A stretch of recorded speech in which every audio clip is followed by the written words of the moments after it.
देवघर में शाम में अचानक बारिश और हवा होने की वजह से देवघर के पुराना मीना बाजार स्थित फवारा चौक के पास एक बड़ा पेड़ गिर जाने से रोड जाम हो गया। साथ ही पेड़ के गिरने से एक ठेला वाला और एक लोहे की गुमटी के ऊपर गिरने से वो क्षतिग्रस्त हो गए।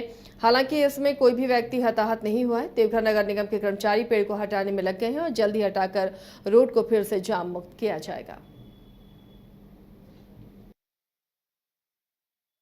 उधर से हम आ रहे थे, यहाँ पर हवा जोर से आया और थोड़ा ये झाँपने लगे कि पेड़ हिलने लगा, बस हम उधर भाग गए। इसमें किसी कोई आदमी हताहत हुआ क्या? कुछ नहीं हुआ। उधर से हम आ रहे थे, यहाँ पर हवा जोर से आया और थोड़ा ये झाँपने लगे कि पेड़ हिलने लगा, बस हम उधर भाग गए। इसमें किसी कोई आदमी हताहत हुआ क्या? कुछ नहीं हुआ। उधर से हम आ रहे थे, यहाँ पर हवा जोर से आया और थोड़ा ये झाँपने लगे कि पेड़ हिलने लगा, बस हम उधर भाग गए। इसमें किसी कोई आदमी हताहत हुआ क्या? कुछ नहीं हुआ। उधर से हम आ रहे थे, यहाँ पर हवा जोर से आया और थोड़ा ये झाँपने लगे कि पेड़ हिलने लगा, बस हम उधर भाग गए। इसमें किसी कोई आदमी हताहत हुआ क्या? कुछ नहीं हुआ। उधर से हम आ रहे थे, यहाँ पर हवा जोर से आया और थोड़ा ये झाँपने लगे कि पेड़ हिलने लगा, बस हम उधर भाग गए। इसमें किसी कोई आदमी हताहत हुआ क्या? कुछ नहीं हुआ। उधर से हम आ रहे थे, यहाँ पर हवा जोर से आया और थोड़ा ये झाँपने लगे कि पेड़ हिलने लगा, बस हम उधर भाग गए। मतगणना के बाद किसी तरह का विधि व्यवस्था में कोई छेड़छाड़ ना हो, जिला प्रशासन ने इसके लिए कमर कस ली है और आदेश के मुताबिक निरसा अनुमंडल के विभिन्न थाना और ओपी क्षेत्र में निरसा एसडीपीओ रजत मानिक बाखला के नेतृत्व में फ्लैग मार्च निकाला गया है।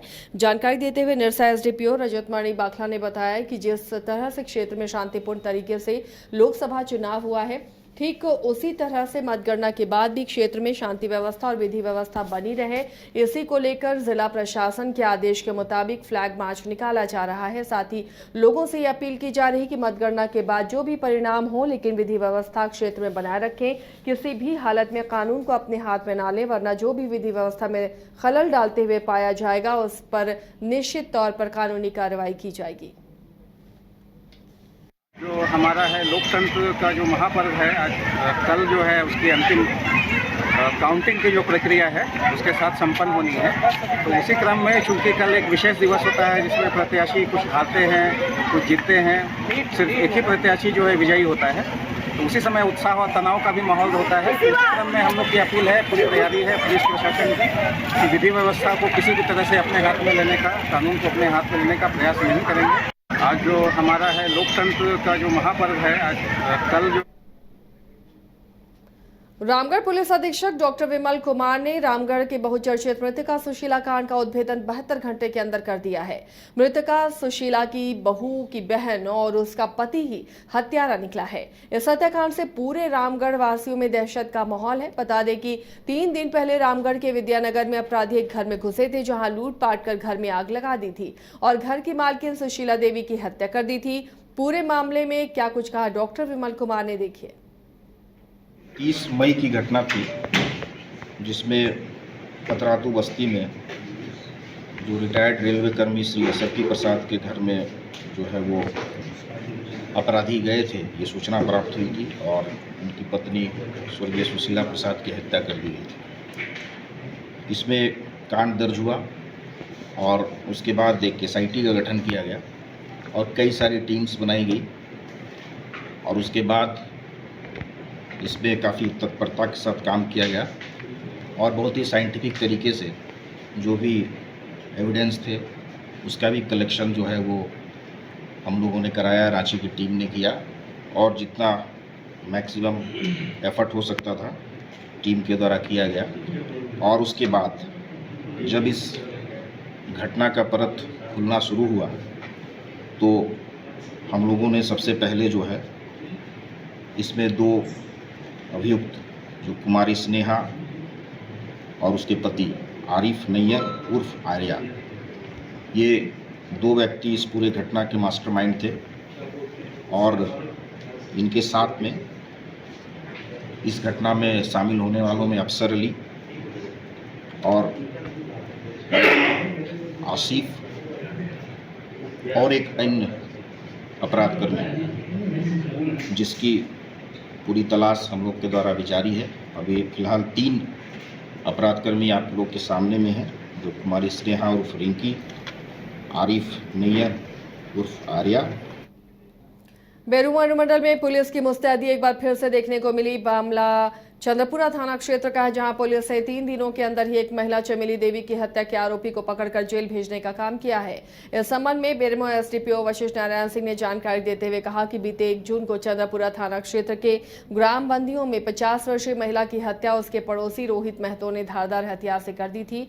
मामले में प्राथमिकी दर्ज होने के बाद पुलिस ने कार्रवाई करते हुए आरोपी को जेल भेज दिया। चंद्रपुरा थाना अंतर्गत ग्राम बंदियों में एक 50 वर्षीय महिला को तेज धारदार हथियार से मारकर हत्या कर दी गई थी। इस संबंध में चंद्रपुरा थाना में हत्या की प्राथमिकी दर्ज की गई और घटना की संवेदनशीलता को देखते हुए त्वरित अनुसंधान और छापामारी दल का गठन कर इस कांड में जिसके द्वारा हत्या की गई है उस अभियुक्त को रोहित को गिरफ्तार किया गया। गिरफ्तारी के पश्चात उससे पूछताछ के क्रम में घटना में प्रयुक्त तेज धारदार हथियार को भी हम लोगों ने बरामद किया। 1 जून को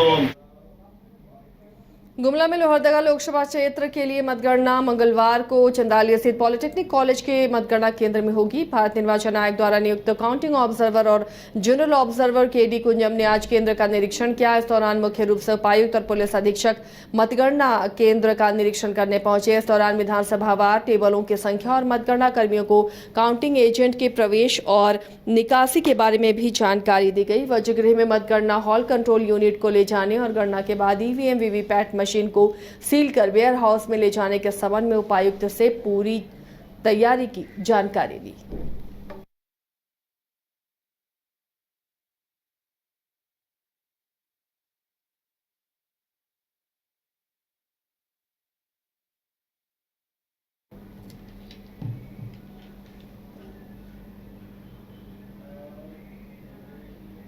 बागमारा के महुदा थाना के भत्तूडी थानानगर गांव में जमीन मामले को लेकर 2 पक्षों में हुए विवाद को शांत कराने गई पुलिस के साथ एक पक्ष के लोगों ने हाथापाई की, जिसमें एक पुलिसकर्मी घायल हो गए। इस पूरे विवाद में ग्रामीण भी घायल हुए हैं।